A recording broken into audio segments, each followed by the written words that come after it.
खबर योगी आदित्यनाथ ने दे दी है। योगी आदित्यनाथ आज विभाजन विभीषिका दिवस पर बोल रहे थे और योगी आदित्यनाथ उत्तर प्रदेश के मुख्यमंत्री ने सीधे सीधे पाकिस्तान पर हमला बोलते हुए कह दिया कि या तो पाकिस्तान का विलय भारत में हो जाएगा या फिर पाकिस्तान समाप्त हो जाएगा, खत्म हो जाएगा। यह बड़ा बयान योगी आदित्यनाथ का आया है आज के दिन। कल स्वतंत्रता दिवस है और उससे पहले विभाजन विभीषिका दिवस पर योगी आदित्यनाथ के संबोधन का यह बड़ा बयान।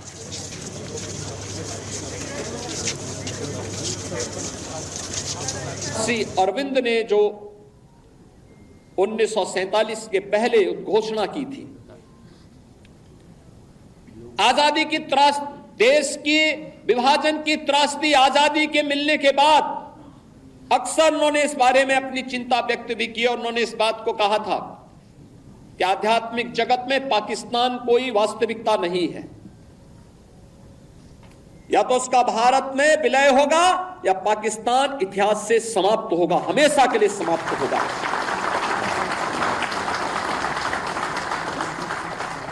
क्योंकि आध्यात्मिक जगत में जब जिसका कोई वास्तविक अस्तित्व नहीं है उसको नष्ट ही होना है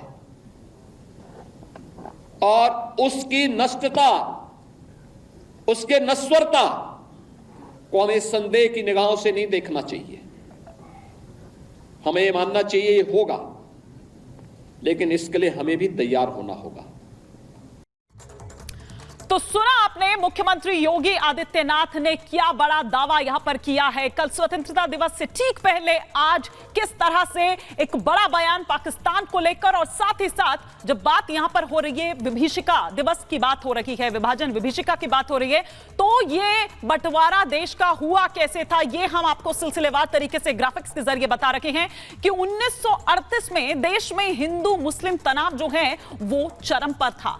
किस तरह से उस वक्त वो टेंशन थी। 1938 में तनाव पर गांधी और जिन्ना में बाकायदा बात भी इस टेंशन को लेकर हुई थी, जिस तरह का संघर्ष उस वक्त चल रहा था। 1940 में जिन्ना ने अलग देश की मांग कर डाली और फिर उसके बाद 1946 के कांग्रेस सेशन में बंटवारे को मंजूरी भी दे दी जाती है। तो बता रहे हैं कि किस तरह से दरअसल ये बंटवारा हुआ, किस तरह से वो संघर्ष चला। 1946 से लेकर 1947 के बीच बंटवारे की जो प्रक्रिया है पूरी वो शुरू हो गई, वो पूरी चलती रही और यही वो वक्त था जब ये प्रक्रिया बंटवारे की इस तरह से चली और 15 जून 1947 को धर्म के आधार पर यह बंटवारा तय किया गया कि जो हिंदू हैं वो इधर रह गए और जो मुस्लिम है वो पाकिस्तान उन्होंने जाना चुना। तो 15 जून 1947 की वो तारीख जब धर्म के आधार पर तय हुआ ये बंटवारा। तो कुछ इस तरह से हुआ देश का बंटवारा। और आगे अब हम सीधे रुख करेंगे मेरी सहयोगी सुचरिता कुकरेती का। और योगी आदित्यनाथ ने अपने बयान में क्या कहा है वो भी आपको बता दें। योगी आदित्यनाथ कह रहे हैं कि पाकिस्तान का विलय हो जाएगा या वो समाप्त हो जाएगा।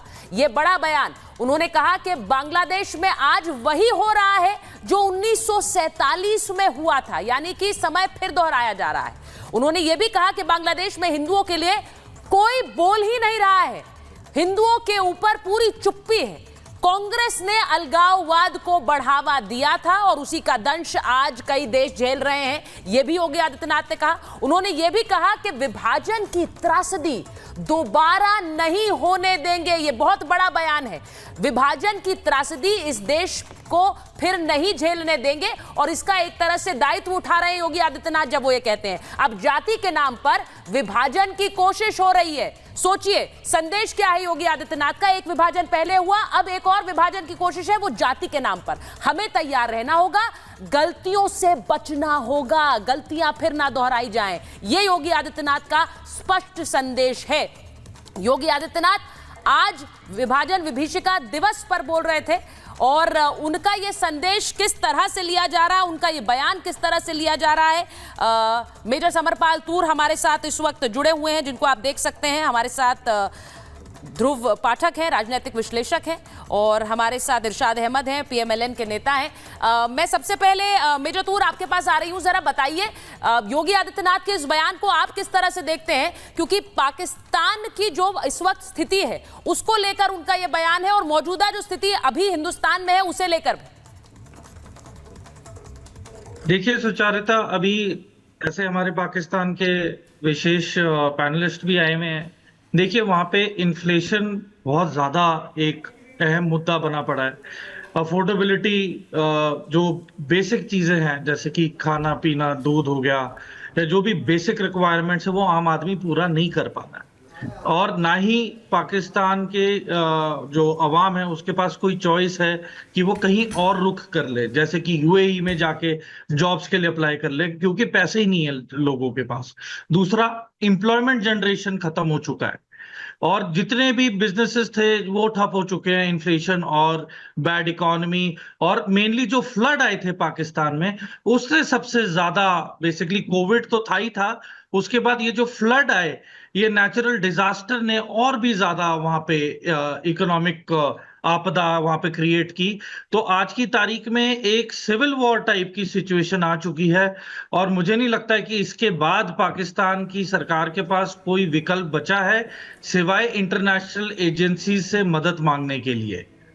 और इसी के कारण हम एक्सपेक्ट कर सकते हैं कि कोई ना कोई इन्फ्लक्स ऑफ सिविलियंस भी अब हमारे बॉर्डर्स पे, वेस्टर्न बॉर्डर की तरफ से शुरू हो जाए, क्योंकि वहां पे भूखमरी और स्थिति का काबू से बाहर हो सकती है।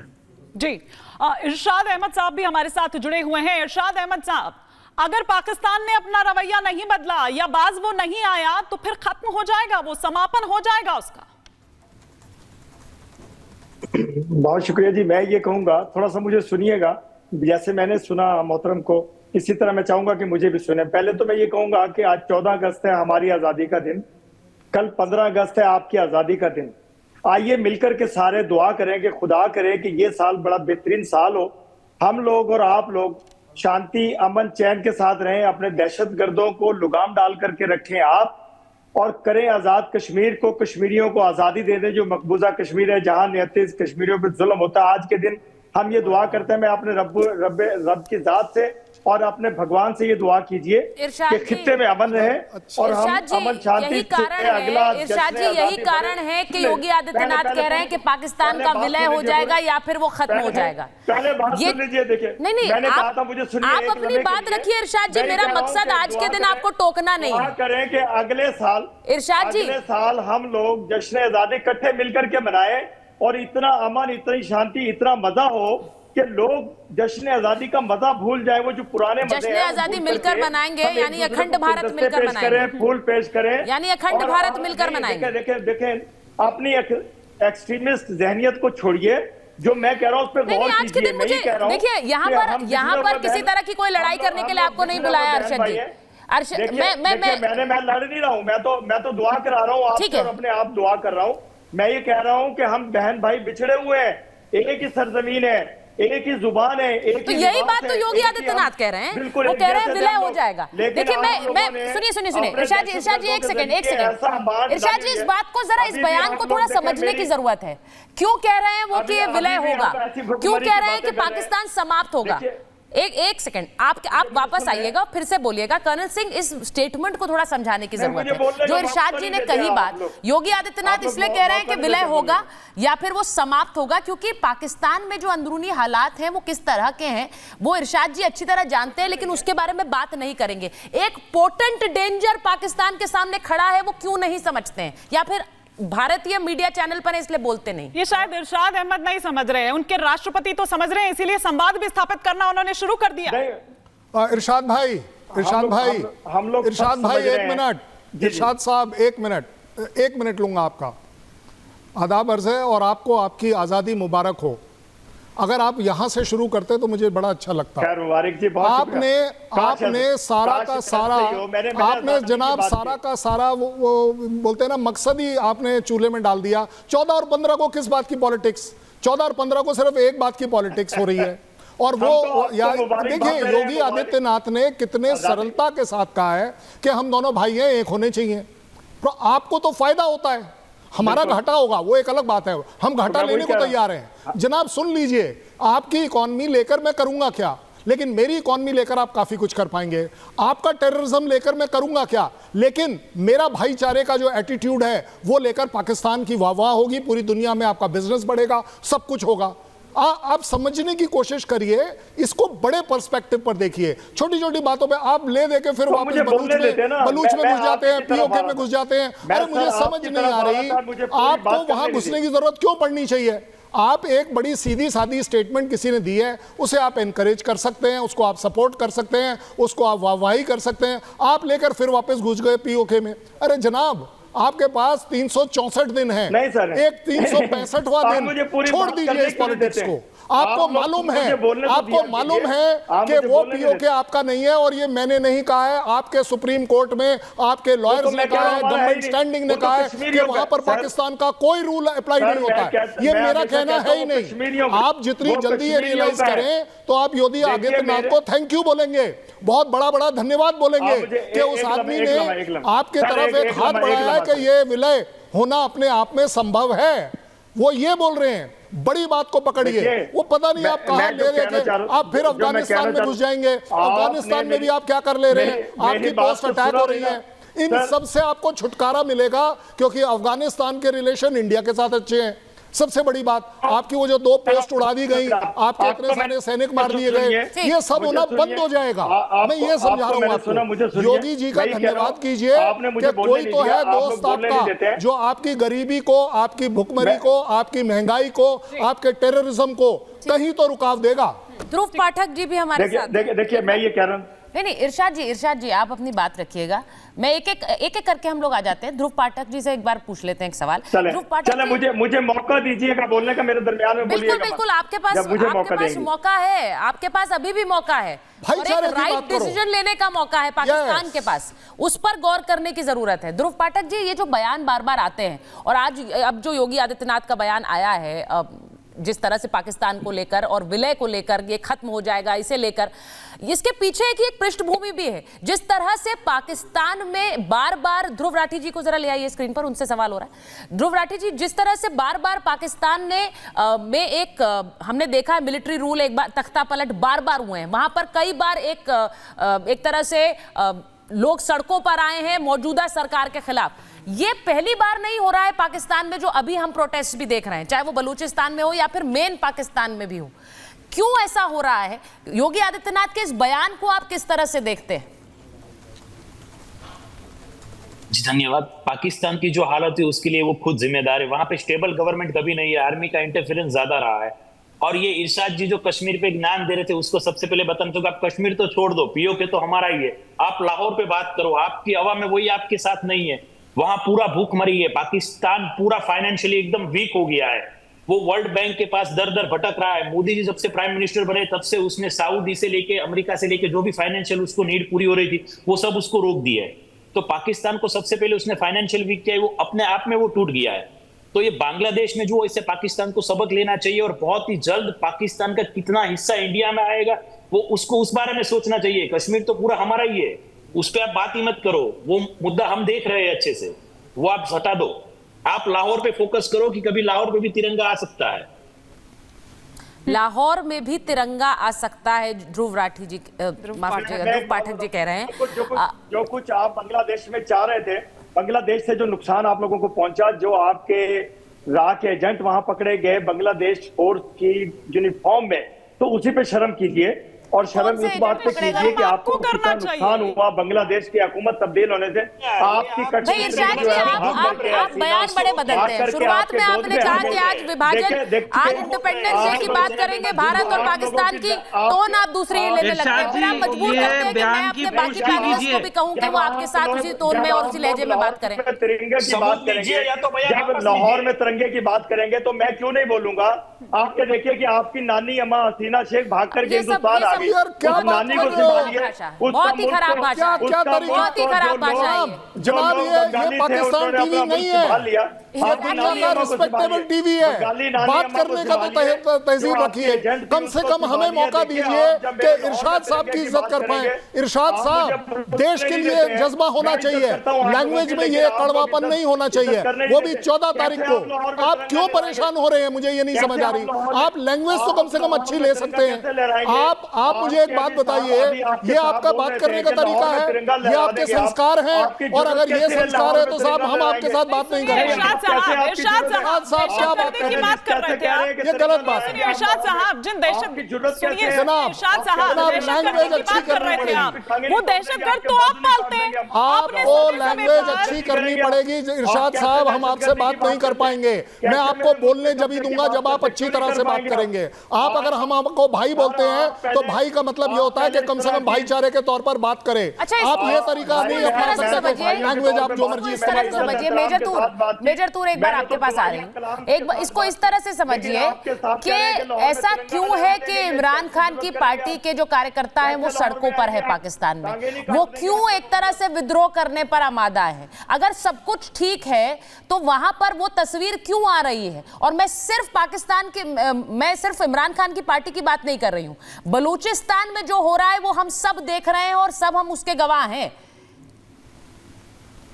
देखिए सुचारिता, पहली चीज तो इमरान खान का जो पार्टी थी उसका तो फौज ने तख्ता पलट किया है। Exactly. वो भी एक मिलिट्री कूई था एक किस्म से। बिल्कुल, वो बस एक वो कवर अप था कि इन्होंने दूसरी पार्टी को आगे कर दिया, नवाज शरीफ की पार्टी को, वरना ये एक मिलिट्री कूई था एक किस्म से, ठीक है, जो इन्होंने ओवरथ्रो किया इमरान खान को। तो पहली चीज तो मैं दर्शकों को समझाना चाहूंगा कि पाकिस्तान के कैसे टुकड़े होंगे। पहले होगा बलूचिस्तान, दूसरा सिंध में जितने पंजाबी हैं वो इनकी बगावत पे उतर आए हैं, वो लॉ एंड ऑर्डर को भी नहीं मान रहे हैं, ठीक है। और जितने हथियार वहां पे अभी आ रहे हैं सिंध में, इनको कोई हिसाब नहीं है कि जब वहां पे हल्ला मचेगा सिंध में, इन्हें पता नहीं चलेगा कि ये छुपे कहां और जाएंगे कहां। दूसरा जो पीओजे है, जो पाकिस्तान ऑक्युपाइड कश्मीर है, वहां पे वैसी बगावत कर रही है जनता, और इनके जो रेंजर्स हैं और आर्मी पे तो वैसे भी पथराव किया है इन्होंने। और फिर गिलगिट बाल्टिस्तान, वहां तक तो इनका इंफ्रास्ट्रक्चर की पहुंच ही नहीं है। वहां के लोगों और आवाम के लिए बिजली, राशन, खाना तो ये पहुंचा ही नहीं सक रहे हैं। और आखिरी है खैबर पख्तूनवा, बोलते हैं आप तो देखिए, और फिर इनकी जो इलीगल गन मार्केट है पेशावर में, जहां पे ये सारे अमेरिका के कॉपी पेस्ट किए हुए हथियार क्यों है बताइए ना। टेररिस्ट ऑर्गेनाइजेशन को दे रहे हैं। मतलब मैं तो ये बात पे हैरान हूँ, उनकी बात का जवाब दीजिए इरशाद साहब, और साथ ही साथ ये कि ये हालात क्यों है पाकिस्तान में। और छोड़िए, आपके पूर्व प्रधानमंत्री, आपके मौजूदा प्रधानमंत्री तो मुल्क तक कह रहे हैं। सुनिए ना किस तरह की तो बातें हो रही है, और यही कारण है कि उस भाषा का इस्तेमाल आप यहाँ हमारे यहाँ कर रहे हैं, नेशनल टेलीविजन पर कर रहे हैं, वो एक्सेप्टेबल नहीं है। पाकिस्तान में होता होगा। मैंने कोई बुरी बात नहीं की, मैंने तो दुआया कलाम के साथ शुरू किए कि मैं अपने रब्बे करीम से मानता हूँ, और आप अपने भगवान से मांगिए कि अमन हो जाए, शांति हो जाए। 14 अगस्त के दिन आजादी हमारी आज है, आपकी कल है। मैंने तो ये दुआया कलाम शुरू किए, लेकिन आप अपनी दहशतगर्दी से बाज आते नहीं है। आप लोग कभी लाहौर में तिरंगा, दहशतगर्दी से आप बाज नहीं आते हैं इरशाद साहब, कभी आजाद कश्मीर में लड़ाई करवा रहे हैं। अरे इरशाद भाई, इज्जत और एहतराम वाली बात। इरशाद भाई 14 तारीख है आज, हम तो खुश थे। इरशाद भाई 14 तारीख है आज, आपको आज 14 तारीख है, 14 अगस्त। अरे इरशाद भाई मेरी बात सुनो, अरे 14 तारीख है या नहीं है आज? दिन आपसे, अरे भाई मेरे सुन तो सही, 14 तारीख है या नहीं है आज? मुझे सिर्फ ये बता दीजिए, क्या आज 14 तारीख है? आज 14 तारीख पाकिस्तान के लिए कोई अहमियत रखती है क्या? आज 14 तारीख पाकिस्तान के लिए अहमियत रखती है? चलिए नहीं रखती है आपके लिए, तो मुझे एक आप आज अगर सेलिब्रेट कर रहे हैं तो मुझे बताइए, पख्तूनवा में पख्तून और बलूच आज कितनी जगहों पर पाकिस्तान का फ्लैग लहरा रहे हैं? आज कितनी जगह पर पीओके का फ्लैग लहराया गया? एक प्रूफ दे दीजिए, एक प्रूफ दे दीजिए। देखिए, हम आपके साथ लड़ाई झगड़ा नहीं कर रहे हैं, हम इस समय इवैल्यूएट कर रहे हैं कि एक हमारे जिम्मेवार सीएम ने एक बहुत बड़ी बात कही है कि आपको किसी तरह इस खड्डे से निकाला जाए, और उसको निकालने का तरीका बताया जा रहा है। हम डिस्कस कर सकते हैं, आप एग्री ना करें, लेकिन हम लोग एग्री ये तो कर सकते हैं कि डिसएग्री करते हैं। आप पता नहीं कहां से कहां चले जा रहे हैं, आप पीओके पता नहीं क्यों पहुंच गए। हमने तो पीओके स्टार्ट भी नहीं किया था, आपने स्टार्ट किया पीओके, मैं क्या करूं? अब आप एक तरफ अगर शुरू हो जाएंगे पीओके का बोलना, तो आप बताइए मैं बलूच की बात क्यों नहीं करूंगा? आपके यहाँ और टेररिज्म इरशाद साहब, ये आपके वजीर आजम खुद मान रहे हैं, Yes. आपके तमाम मिनिस्टर्स खुद मान रहे हैं, आपकी आवाम तो परेशान है ही, बल्कि भारत की तरफ वो मुंह ताक रही है, वो बार बार मोदी जी से ये कहती भी, अपील भी करती है, तो फिर आप इसको क्यों नहीं मानते हैं? जनाब अच्छी बात है, मानिए, हम तो मानिए, सच्चाई को फेस करिए। हमारी आप सुन ले, अब एक लम्हा मुझे बोलने दो यार। मैं ये कहूंगा कि आप कह रहे हैं कि हमारी आवाम आपके मोदी जी की तरफ रुख करके आपसे वो मांग रही है, पनाह मांग रही है। देखिए मोदी जी अपने मुल्क को तो संभाल ले पहले, फिर हम उनसे कुछ मांगेंगे। वो बेचारों से अपना मुल्क नहीं संभाल रहा, अपने लोग नहीं संभाल रहे। अब तो आपकी पार्टी के जो आप मोदी जी की पाकिस्तान पार्टी के की लोग बात हैं, कर रहे हैं आपस में शायद। लड़ पड़े हैं। वो ठीक कह रहे हैं, वो ठीक कह रहे हैं, पाकिस्तान की कोई बात कर कंपैरिजन रहे है ही नहीं, कोई कंपैरिजन नहीं है, सुन लीजिए, मैंने मान ली बात। आप आंखों देखी की बात कर रहे हैं इंसल्ट अपने हो मुल्क गई। की। हमारी तो आपने इंसल्ट शाह साहब, it is very clear। आंखों देखी आज की बात की कर रहे हैं तारीख अपने में मुल्क की। जैसे हम बात कर रहे हैं, आज की तारीख में गिलगिट बाल्टिस्तान और आजाद कश्मीर में जो पीओजे के हैं, उसमें पाकिस्तान का झंडा आज बैन है। के वजीर आला कल मेरे साथ आप थे, अमजद जो पहले अयूब ex खान वज़ीर जी आज़म, जो वज़ीर बलूची आला, हैं, जनाब हमारे उन्होंने मुझे साफ साफ बताया है कि आज जगह जगह कस्बे कस्बे गली नुक्कड़ों में एक भी पाकिस्तानी झंडा नहीं लहराया जा रहा है। दावत दे करके गए मेरे दोस्त, मुझे It is a black day for Pakistan। लोगों की ये आजादी point है, देखिए, ये point है, सीरत में इरशाद खुशहाली साहब। देखिए, तो कैसी बात करते हैं आप लोग बैठ कर। इरशाद साहब, आपने सुना नहीं मेजर तूर ने क्या सुनिएगा, कहा? सवाल करके सुनिएगा। मेजर तूर ने क्या कहा? आप आजादी आज मना रहे हैं, आजादी दिवस आज झंडा आपका भी तो है। चढ़ाओ। हाँ बिल्कुल, हमारे झंडा यहाँ क्यों नहीं चढ़ देखिए, रहा? हर घर तिरंगा लहरा रहा है शान से। आपके यहाँ चल रहा है सिर्फ डंडा और कुछ नहीं चल रहा, और आप बोल रहे हैं ना कि हमारे प्राइम मिनिस्टर को आप जानते हैं। अरे जनाब, हमारे पास प्राइम मिनिस्टर है, आपके पास प्राइम मिनिस्टर नहीं है। ये आपकी प्रॉब्लम है। ये आपके यहाँ पर आज बता दीजिए प्राइम मिनिस्टर कौन है। आप मुझे सिर्फ ये बताइए, यूनाइटेड नेशन इमरान खान को रिलीज करने के लिए क्यों बोल रहा है, क्यों वो उसे प्राइम मिनिस्टर मान रहा है? आपके यहाँ पर प्राइम मिनिस्टर कौन है? जनाब, मेरे को आपसे सिर्फ एक नाम चाहिए। आपके यहाँ प्राइम मिनिस्टर है या नहीं है? मैं फक्र से बोल रहा हूँ, मेरे यहाँ पर है। आप उसे मोदी बोलते हैं, मैं उसे प्राइम मिनिस्टर बोलता हूँ। मेरे लिए प्राइम मिनिस्टर मोदी है। झंडा लहराया। जनाब, झंडा कौन सा लहरा रहा है दिखाओ। परचम को लहराया। अरे जनाब, अपना झंडा दिखाओ। वो दहशतगर्दी का आप बोल झंडा रहे हैं है, ना, जमीन तैयार आपका की झंडा है। सिर्फ एक जगह लहरा रहा है, वो दहशतगर्दी का झंडा, वो दहशतगर्दी का झंडा जिसके घेरे में आप खुद आ गए इरशाद साहब, परेशान है टॉप टू बॉटम वहां। और यही कारण है कि अब बैठकों का दौर शुरू हो रहा है, क्योंकि उनको ये लग रहा है, अब देखिए ना, क्योंकि आप ही को डस रहे हैं, आप ही को डस रहे हैं समय एक बार देखिए, ये बात तो हमें मान लेनी चाहिए कि पाकिस्तान के बहुत चुनिंदा आवाजें हैं, कर्नल सिंह, बहुत चुनिंदा आवाजें हैं मेजर, जो कि यहाँ इंटरनेशनल टेलीविजन पर आकर ये बात मानेंगी कि वहां पर क्या हो रहा है। ये उनकी एक तरह की सियासी मजबूरी है। इरशाद जी, एक सेकंड में अपने इंडियन पैनलिस्ट से बात कर रही हूँ। एक बार आप ये देखिए, ये मजबूरी है, और वो इसलिए है क्योंकि वहां जो स्थिति है उसको इंटरनेशनल टेलीविजन पर मान लेना, ये एक तरह से उनके लिए भी बहुत शर्मनाक है कि यहाँ पर वहां इस तरह की स्थिति है।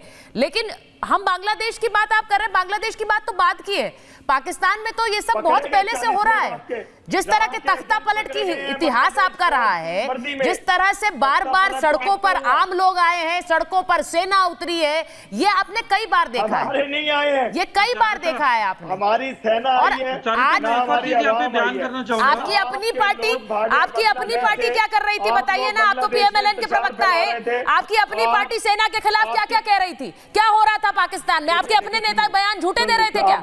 इरशाद जी, नवाज शरीफ का बयान, मरियम शरीफ का बयान पूछ लूं मैं आपसे, सेना के खिलाफ क्या बयान दे रहे थे? क्यों भागे हुए थे देश से? क्यों भागे हुए थे? क्यों बैठे हुए थे विदेश में? यहाँ डर था आएंगे तो क्या यहाँ पर सलाखों के पीछे डाल दिया जाएगा? ये डर था कि नहीं था? एक बार मेजर तूर मैं आपके पास नहीं, मेजर तूर, ये डर था कि नहीं था? क्यों लंदन में बड़े बड़े घर बनाकर वहां पर रह रहे हैं? सुन लीजिए, एक सेकंड, नवाज शरीफ, मेजर तूर को बीच में ले आइए, आप मुझे बोलने दीजिए। नहीं, मैं इरशाद जी आपसे एक ही चीज बोलना चाह रहा हूं, मरियम शरीफ की उनके शौहर के साथ ही नहीं बनती। उनके शौहर रिटायर्ड मिलिट्री अफसर हैं, उनका बयान कुछ आता है और वो कहते भी हैं, आपकी पूरी अवाम को ये बयान देते हैं कि ये प्राइम मिनिस्टर नहीं बनेंगे। मरियम नवाज शरीफ के बारे में उनके हस्बैंड खुद ही पब्लिक को बता रहे हैं और भड़का रहे हैं। तो शरीफ खानदान को तो बोला गया था कि आप प्लीज चुप रहिए, आप तौहीन ना कराइए अपने खानदान की।